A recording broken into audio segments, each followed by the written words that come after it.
तो मेरे बहुत ही प्रिय और बेहद सम्मानित साथियों, हृदय की असीम गहराइयों से अभिनंदन, बहुत बहुत हार्दिक स्वागत। साथियों, जब विवाह की उम्र आ चुकी होती है, कई बार विवाह की उम्र ढलने को होती है, तो जो युवा है उसके स्वयं के मन में और उसके परिवार वालों के मन में एक बात, एक प्रश्न बहुत तेजी से आता है, उमड़ता है, घुमड़ता है कि आखिर इसका जो विवाह है वो कब संपन्न होगा।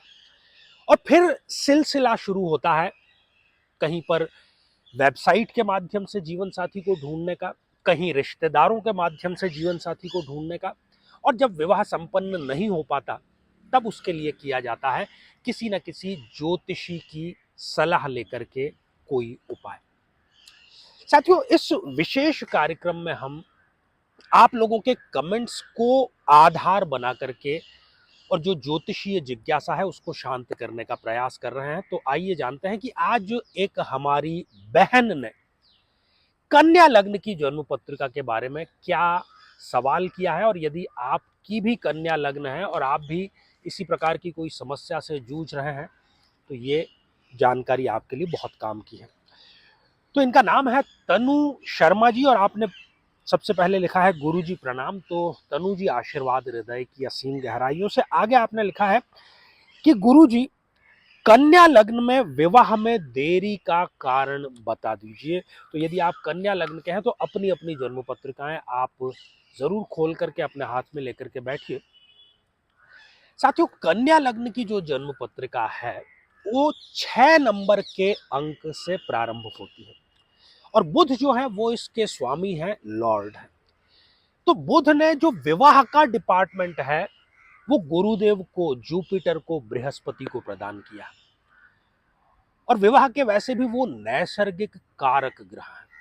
तो कहीं ना कहीं सबसे पहले हमें यह देखना होगा कि कन्या लग्न की जन्म पत्रिका में यदि गुरुदेव अच्छी स्थिति में नहीं है, कहीं नीच राशि के हैं, या कहीं ना कहीं कुछ गड़बड़ है, तो फिर वो विवाह में डिले अवश्य कराते हैं। जैसे कि मैं गुरु को लेकर के 5 बातें यहां पर आपको बताता हूं।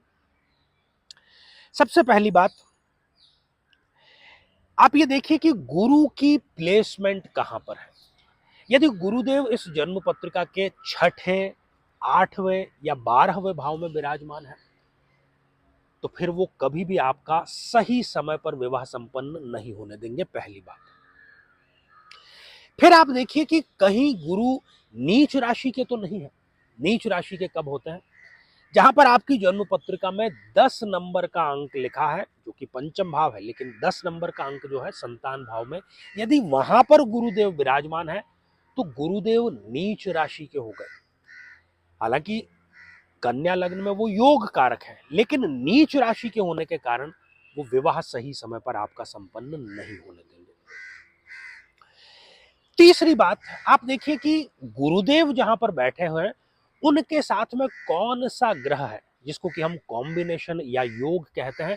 यदि वो राहु के साथ में विराजमान है तो उन्होंने बना लिया गुरु और राहु का चांडाल योग, अर्थात वो कभी भी आपको अच्छा रिजल्ट नहीं देंगे, और विवाह में देरी तो वो सुनिश्चित रूप से कराएंगे ही कराएंगे। अब आप आ जाइए कि उसमें बल कितना है, डिग्रियां कितनी है, अंश कितना है। यदि कहीं जन्म पत्रिका में गुरुदेव 0 डिग्री के हैं, या 1 डिग्री के हैं, या फिर बहुत ही अंतिम डिग्रियां जिसको कि हम कहते हैं कि 28 या 29 डिग्री के हैं, तब फिर वो आपको रिजल्ट प्रदान नहीं कर पाएंगे। विवाह के लिए आप कितना ही प्रयास करें, लेकिन जो नतीजा है वो 0 ही रहेगा।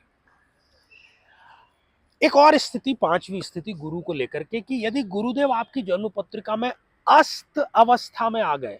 अस्त अवस्था में कैसे?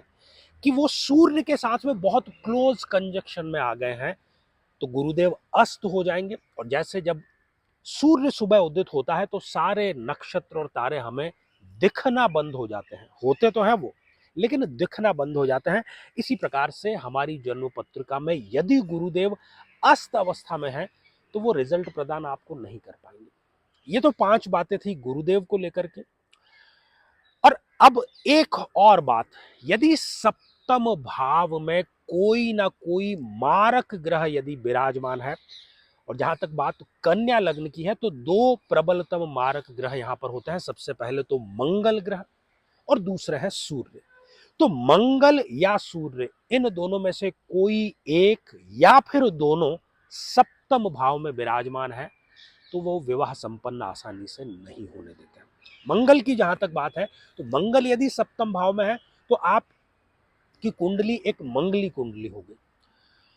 और सूर्य यदि है तो वो भी मारक ग्रह है, सप्तम भाव में बैठ करके ना तो वो विवाह सही समय पर होने देंगे, और विवाह कदाचित हो भी जाए तो वो दाम्पत्य जीवन में खटास अवश्य लेकर के आता है। तो साथियों, ये तो थे कुछ मुख्य बिंदु जब कन्या लग्न के जातक या जातिका जो है उनके विवाह में अननेसेसरी डिले आता है। अब आ जाते हैं हम कि आचार्य जी आपने समस्या तो बता दी, अब इसका समाधान क्या करें। तो एकमात्र इसका समाधान है और बहुत ही सटीक समाधान है। आपको जिस किसी भी ग्रह की महादशा चल रही है उसकी महादशा मंत्र साधना आप करें, और आप देखेंगे कि कुछ महीनों में नहीं, कुछ हफ्तों में नहीं, बल्कि कुछ दिनों में ही बहुत सुंदर रिश्ता आपके लिए आएगा। कुंडली आप जरूर मिलाइएगा। ढेर सारी शुभकामनाएं। और यदि आप भी चाहते हैं कि आपकी कुंडली का विश्लेषण हो, समस्या का समाधान हो, तो आप जो डिस्क्रिप्शन में हमारे कार्यालय के नंबर है उस पर संपर्क अवश्य करते हैं। तो आज के लिए केवल इतना ही, और इसी मंगल कामना के साथ में कि आप सभी स्वस्थ, समृद्ध और शांतिपूर्वक जीवन व्यतीत करें। नमस्कार।